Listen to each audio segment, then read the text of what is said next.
Hi YouTube, it's me again. I'm going to continue on from where I left off last time. Um, so, pregnant, bad relationship, and kind of cut off from friends and support. Okay, so moved to a beautiful little village, loved the village, it was great, it was lovely, nice on the coast. Had my gorgeous son, so by this point, not great relationship. I have my stepdaughter and I have my son. And things really aren't great. When my son's 6 months old, I have a health visitor come out. Now, I have to say, the health visitors I had when my son was a baby were absolutely lovely and they were great with me and my son. When they came out, they did their 6 month checks, at which point they realised how desperately clinically depressed I was. One thing I will say, I'm incredibly lucky. I never suffered from postnatal depression. I had no depression related to having my son. He was what kept me going along with his sister. So eventually I got referred to the doctor. I was put on more antidepressants. The first lot of antidepressants I was put on actually made things a lot worse. I'm sure any of you out there who've been put on medication understand that some antidepressants just don't work for certain people for whatever reason. These made me completely suicidal. Had to get them, had to get taken off them immediately. Put on something else. Got referred to a CPN, community psychiatric nurse, who was coming out to see me.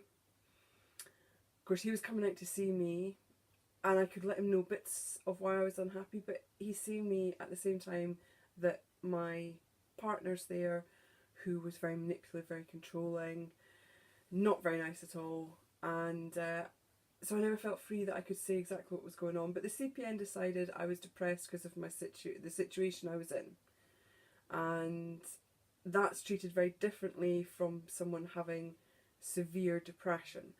His solution was, I had friends in Glasgow, why didn't I leave my children, my partner, and go and start a new life in Glasgow? Well, the only thing that was keeping me going was the kids, so that was never an option.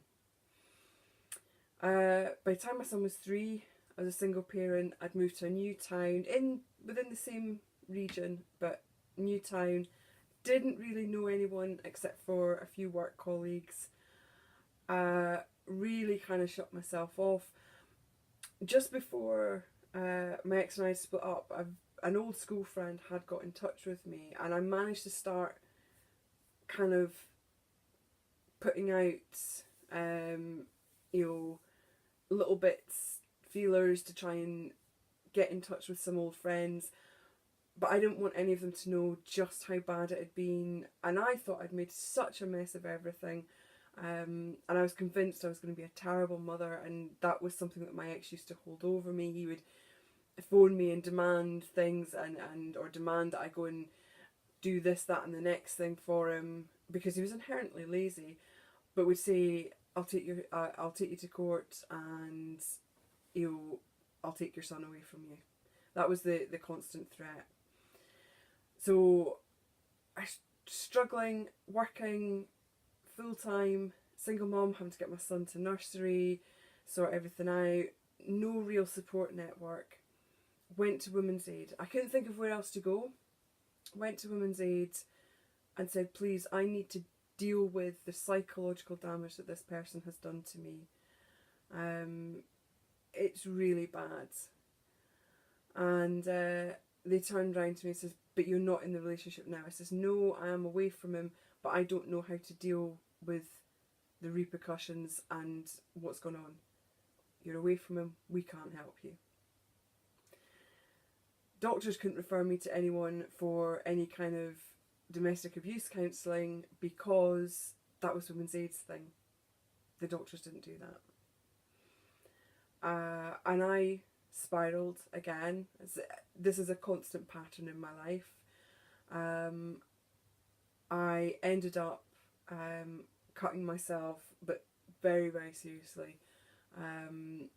Ended up cutting myself with a big sharp knife in A&E. This time at A&E, I saw a lovely nurse, and he said to me, he asked, did you do this? And anyone that self-harms, and I'm not promoting this in any way because it's a stupid thing to do, but after you've done it, this real calm comes over you, and I'm sat there going, yes, I did this to myself. At which point the nurse says, oh, I'm very sorry, I can't deal with you, you need to see a doctor. And I understood this fine. So I'm sat in A&E for another couple of hours, and this doctor comes along. And I do understand that they will be sick of having people that are constantly frequent flyers, you would call them, coming in. They're constantly overdosing, they're doing this, they're looking for attention, blah blah blah. I'd never been in this A&E before. I'd never overdosed in this A&E ever since I'd had my child. Yes, there was still self-harm going on, but it wasn't in a way that would endanger my life because of my son. But he said to me, when I patch you up and you leave here, are you going to do this again? And I quite calmly said, in all honesty, I don't know. This question was asked 5 times, he got the same answer 5 times, and then I turned to him and says, do you just want me to say that no, I'm not going to do this again? He says, yeah, that's great. And that was me out of A&E. No follow-up, no psychological, referral, nothing. I've got a, 2-3 inch gash in my arm, very serious, I'm scarred for life because of it. And he was like, yeah, that's fine, just go.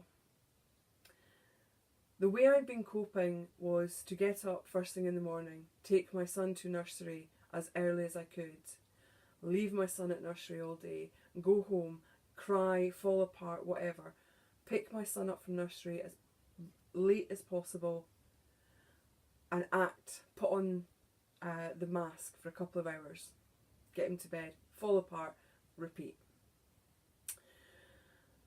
And then by the end of the week, after I cut myself so badly, I suddenly realised I woke up and I wanted to die. I was going to do something, and I knew without a shadow of a doubt I was going to leave my son without a mother.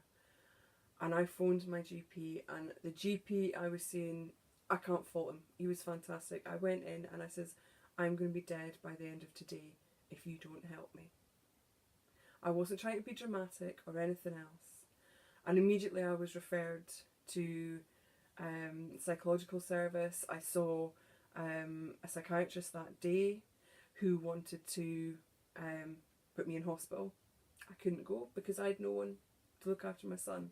So I asked if I could be treated as an outpatient. It was on agreement that I went to social work and was assessed by social work. Was I a danger to my son? They assessed no, I wasn't. I continued the same pattern. I was put on Valium and goodness knows what else. And then it was Saturday morning. There's no nursery on Saturday. At which point I had to phone my parents, ask them to come and get us. On our drive back home, we actually went through the city. I was at university, and I said, stop the car. And I got out the car and I says, I need you to look after him just for a few days. And I basically went, found friends, not very cleverly. I drank and kind of found a week of oblivion.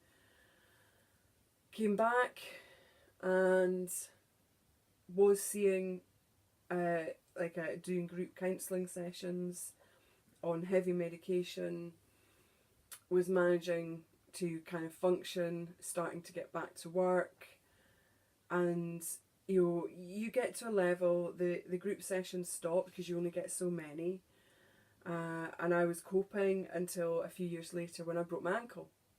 Silly thing, broke my ankle. But for me, the depression's kind of always been there at the back of the head. So I lived in a 2nd floor flat, no lift, me and my lovely son, who by this point was in primary school, but I'm stuck there at 4 walls all day. And if anyone's watched kind of daytime TV, that's enough to trigger you. So again, ended up going down the same path, was put on more antidepressants. Again, I'm asking, can I see someone? Can I go and see a psychiatrist? I need to deal with this. I need to get to the bottom of this. Oh, well, there's waiting lists, there's this, there's that, the next thing. This time, purely by accident, I found out about a local service for addicts that really helped with CBT, cognitive behavioural therapy. And I got speaking to someone who had previously had an alcohol issue who was going to this. And he said, come along, I think it would do you so much good. So I went in and they agreed to kind of fudge the paperwork a bit because of the amount of prescription medication I was taking. They would take me on. And I have to say they were fantastic. This was one of the best organisations. But bear in mind again, this is something I found by myself. And they were great. And by the time I'd worked with them, I had gone through, a lot of work, and I was in a really good place. So yeah, I seem to be, getting on okay. So from there, I was pretty much okay until, my son was at first. Well, when I say okay, depression's always there, and it was never great, but I was coping, and I was living, and my son was good, and that was great. So that then leads me to me having quite a big breakdown. But lucky people out there, I think I've bored you enough. I'm going to leave this. I will continue, and I promise the next video should bring you right up to where I am now. And then I want to look back on these videos and what I brought up and say what I think could have been done differently and what I think would have helped me and may also help people out there. So thank you again for listening and for watching, and bye.